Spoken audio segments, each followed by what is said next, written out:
द्वापर युग में, जब धरती पर धर्म और अधर्म के बीच संघर्ष चरम पर था, मथुरा नगरी अपनी भव्यता और समृद्धि के लिए प्रसिद्ध थी।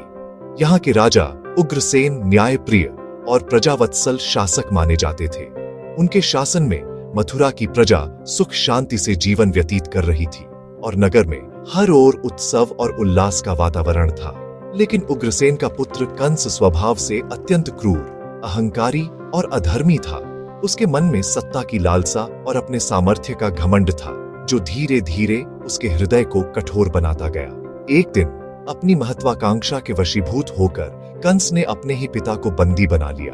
उसने छल और बल का सहारा लेकर मथुरा की गद्दी पर अधिकार कर लिया।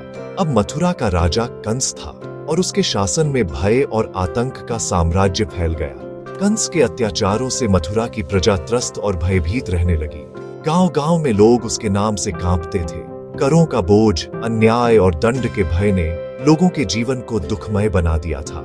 लेकिन इन सब के बीच कंस अपनी बहन देवकी से अत्यंत स्नेह करता था। देवकी उसके जीवन की सबसे प्रिय व्यक्ति थी और उसके लिए कंस का हृदय हमेशा कोमल रहता था। जब देवकी का विवाह यदुवंशी वासुदेव से तय हुआ तो कंस ने अपनी बहन के लिए भव्य और ऐतिहासिक विवाह समारोह का आयोजन किया। महल को दीपों और पुष्पों से सजाया गया और मथुरा में चारों ओर उत्सव का माहौल था।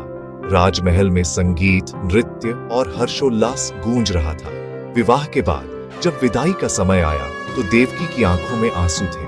वह अपने मायके, अपने भाई और परिवार को छोड़कर ससुराल जा रही थी। यह पल हर बहन के लिए भावुक होता है और कंस भी अपनी बहन की विदाई से व्यथित था। अपनी बहन के प्रति प्रेम और स्नेह दिखाते हुए कंस स्वयं रथ चलाकर देवकी को ससुराल छोड़ने निकला। यह दृश्य मथुरा के लोगों के लिए अद्भुत था। राजा स्वयं अपनी बहन की विदाई में सारथी बना। रथ पर देवकी और वासुदेव बैठे थे और कंस सारथी के रूप में आगे बढ़ रहा था। चारों ओर लोग इस दृश्य को देखकर भावुक हो उठे थे। मथुरा की गलियों में उत्सव का शोर था। ढोल नगाड़ों की गूंज और लोगों की खुशियों से वातावरण गूंज रहा था। लेकिन किसी को यह आभास नहीं था कि यह खुशी जल्द ही एक बड़े संकट में बदलने वाली है। जैसे ही रथ मथुरा की सीमा से बाहर निकला, वातावरण में अचानक एक अजीब सी शांति छा गई। उत्सव की आवाजें पीछे छूट गईं और आगे का रास्ता रहस्यमय और अनजाना लगने लगा। कंस के मन में अपनी बहन के लिए प्रेम और चिंता दोनों थी। वह चाहता था कि देवकी हमेशा सुखी रहे, लेकिन नियति ने उसके जीवन के लिए कुछ और ही योजना बना रखी थी। कंस के मन में हलचल थी, जैसे कोई अनहोनी उसके करीब आ रही हो। यह प्रेमपूर्ण यात्रा, जो भाई बहन के रिश्ते की मिसाल थी, अब एक भयावह मोड़ लेने वाली थी। नियति के खेल ने सबको अनजान रखा था और आगे जो घटित होने वाला था वह मथुरा के इतिहास को हमेशा के लिए बदल देगा। एक शांत रात थी जब अचानक आकाश में भीषण गर्जना हुई। बिजली की चमक ने पूरे नगर को चौंका दिया। लोग अपने घरों से बाहर निकलकर आकाश की ओर देखने लगे, जैसे कोई अद्भुत घटना घटने वाली हो। उसी समय कंस के महल में एक दिव्य आकाशवाणी गूंजी। कंस, सुन ले, तेरी मृत्यु देवकी की 8वीं संतान के हाथों निश्चित है। यह आवाज इतनी गूंजदार और रहस्यमयी थी कि हर कोई सन्न रह गया। कंस के कानों में यह वाणी बार बार गूंजने लगी, मानो उसकी आत्मा तक पहुंच गई हो। कंस का चेहरा भय और क्रोध से तमतमा उठा। उसके मन में एक ही सवाल गूंज रहा था, क्या सचमुच उसकी मृत्यु निकट है? उसका घमंड और अहंकार पल भर में डर में बदल गया। उसने तुरंत रथ को रुकवाया। उसकी सांसें तेज हो गईं। क्रोध में उसने अपनी तलवार निकाल ली, जैसे वह उसी क्षण अपने डर का अंत करना चाहता हो। कंस ने देवकी की ओर देखा, जो उसकी बहन थी, और उसके मन का सारा स्नेह पल में भय और शंका में बदल गया। वह देवकी को मारने के लिए आगे बढ़ा। उसकी आंखों में केवल डर और क्रूरता थी। तभी वासुदेव ने साहस दिखाते हुए कंस का हाथ पकड़ लिया। उसने शांत स्वर में कहा, कंस, तुम्हें देवकी से नहीं, उसकी 8वीं संतान से खतरा है। वासुदेव ने आगे कहा, मैं वचन देता हूं, जितनी भी संतानें होंगी मैं हर एक को तुम्हारे हवाले कर दूंगा। तुम्हें देवकी की हत्या करने की आवश्यकता नहीं है। कंस ने वासुदेव की बात मान ली, लेकिन उसके मन का डर कम नहीं हुआ। उसने देवकी और वासुदेव को कारागार में डाल दिया ताकि वह हर संतान पर नजर रख सके।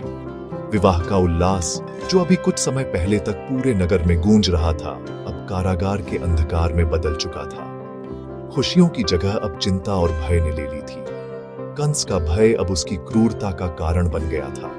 वह हर पल इसी चिंता में डूबा रहता कि कब उसकी मृत्यु उसके सामने आ खड़ी होगी। यही डर उसे और भी निर्दयी बना गया। कंस ने देवकी और वासुदेव को अंधेरे कारागार में डाल दिया। उनके पैरों में जंजीरें डाल दी गईं। देवकी वासुदेव ईश्वर की प्रार्थना करते, आशा और धैर्य बनाए रखते। समय बीता। देवकी ने पहली संतान को जन्म दिया। कंस ने निर्दयता से उस नवजात की हत्या कर दी।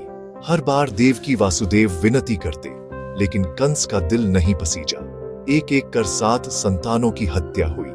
कारागार उनकी पीड़ा से गूंजता रहा। 7 संतानों के बाद भी 8वीं संतान की आशा जीवित थी।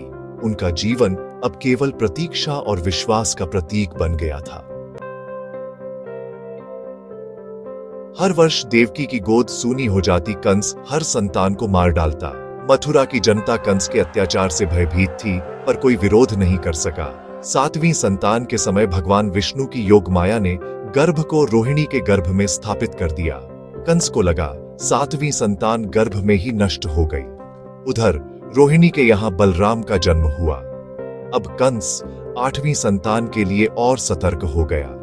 देवकी वासुदेव की प्रार्थना में अब आशा की किरण थी।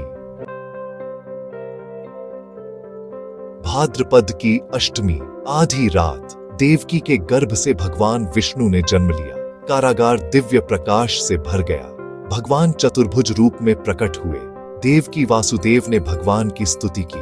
भगवान बोले, मुझे गोकुल में नंद यशोदा के पास पहुंचा दो और वहां की कन्या को यहां ले आओ। भगवान साधारण शिशु बन गए। प्रकृति भी उत्सव मना रही थी। वर्षा, पुष्प वर्षा, मधुर संगीत। पहरेदार गहरी नींद में सो गए। ताले और बेड़ियां अपने आप खुल गईं। वासुदेव ने कृष्ण को टोकरी में रखा और गोकुल की ओर चल पड़े। वासुदेव जी ने कृष्ण को सिर पर उठाया। कारागार के दरवाजे अपने आप खुलते चले गए। पहरेदार सो रहे थे। वातावरण शांत था। बाहर मूसलाधार वर्षा हो रही थी। यमुना नदी उफान पर थी। वासुदेव चिंतित थे। तभी शेषनाग प्रकट हुए और छतरी बनाकर कृष्ण की रक्षा की। वासुदेव ने शेषनाग की छाया में यमुना की ओर कदम बढ़ाए। यमुना का जल शांत हो गया। वासुदेव आसानी से पार कर गए। भगवान की कृपा से असंभव भी संभव हो गया। वासुदेव जी गोकुल पहुंचे। सब लोग गहरी नींद में थे। नंद भवन के दरवाजे खुले मिले। वासुदेव सीधे यशोदा के शयन कक्ष पहुंचे। वहां एक नवजात कन्या सो रही थी, स्वयं योगमाया। वासुदेव ने कृष्ण को यशोदा के पास सुलाया और कन्या को टोकरी में रख लिया। लौटते समय यमुना ने फिर रास्ता दिया। शेषनाग ने रक्षा की। कारागार लौटते ही सब कुछ पहले जैसा हो गया। पहरेदार जाग गए। कंस को खबर मिली। वह दौड़ता हुआ आया और कन्या को मारने चला, लेकिन कन्या आकाश में उड़ गई। सुबह यशोदा ने अपने पास सुंदर बालक को पाया। गोकुल में उत्सव छा गया। नंद बाबा ने दान पुण्य किया। गोकुलवासी नाच गाकर खुशियां मनाने लगे। कृष्ण की छवि सबका मन मोह लेती थी। यशोदा का वात्सल्य उमड़ पड़ा। मथुरा में कन्या ने देवी का रूप धारण कर कंस को चेतावनी दी, तेरा काल गोकुल में जन्म ले चुका है। कंस भयभीत हो गया। उसने राक्षसों को गोकुल भेजा। कृष्ण ने बचपन में ही पूतना, शकटासुर, तृणावर्त जैसे राक्षसों का वध किया। गोकुलवासी कृष्ण की लीलाओं में मग्न थे, पर उनकी दिव्यता से अनजान थे। श्री कृष्ण का जन्म केवल एक ऐतिहासिक घटना नहीं, बल्कि अंधकार पर प्रकाश की विजय का शाश्वत प्रतीक है। जब जब संसार में अन्याय, अधर्म और अज्ञान का अंधकार गहराता है, तब तब दिव्यता का प्रकाश प्रकट होता है। कृष्ण का जन्म इसी दिव्य संदेश को लेकर आता है कि हर कठिनाई, हर संकट के समय भीतर का प्रकाश ही मार्गदर्शन करता है। श्री कृष्ण का अवतरण अधर्म पर धर्म की विजय का प्रतीक है। कंस जैसे अत्याचारी का अंत यह दर्शाता है कि बुराई चाहे कितनी भी प्रबल हो, सत्य और धर्म की जीत निश्चित है। यह हमें साहस और विश्वास देता है कि जीवन में आने वाली चुनौतियों का सामना हम भी कर सकते हैं। कंस का कारागार केवल एक स्थान नहीं, बल्कि संसार के बंधनों का प्रतीक है, जिसमें हर जीव अपने अपने दुख, भय और सीमाओं में कैद है। यह कारागार हमारे भीतर के अज्ञान, मोह और अहंकार का भी प्रतीक है। हर व्यक्ति अपने जीवन में किसी न किसी रूप में इन बंधनों में बंधा हुआ है और मुक्ति की तलाश करता है। कृष्ण का जन्म यह सिखाता है कि जब हम भक्ति, श्रद्धा और विश्वास के साथ अपने हृदय को शुद्ध करते हैं, तब भगवान हमारे भीतर प्रकट होते हैं। यह एक आंतरिक जागरण है जिसमें प्रेम, करुणा और समर्पण का भाव जन्म लेता है। उनकी बाल लीलाएं, माखन चुराना, ग्वाल बालों के साथ खेलना हमें जीवन को सरलता, मासूमियत और आनंद के साथ जीने की प्रेरणा देती है। कृष्ण की हर लीला में गहरा जीवन संदेश छुपा है। गोवर्धन पर्वत उठाना हमें सिखाता है कि सामूहिकता, सहयोग और विश्वास से हम बड़े से बड़े संकट का सामना कर सकते हैं। रासलीला प्रेम, सौहार्द और आत्मिक एकता का प्रतीक है। कृष्ण का अवतार यह सिद्ध करता है कि जब जब अधर्म बढ़ता है, भगवान अवतार लेते हैं। जन्माष्टमी केवल एक त्योहार नहीं, बल्कि आत्मा के जागरण का पर्व है। जब हम अपने भीतर के कृष्ण को पहचानते हैं, यह दिन हमें अपने भीतर छुपे दिव्य गुणों को जागृत करने, प्रेम, दया और सत्य के मार्ग पर चलने की प्रेरणा देता है। कृष्ण की कथा हमें सिखाती है, हर परिस्थिति में प्रेम, आनंद और भक्ति से जीवन को उत्सव की तरह जियो। यही कृष्ण जन्म का सच्चा आध्यात्मिक महत्व है। जय श्री कृष्ण।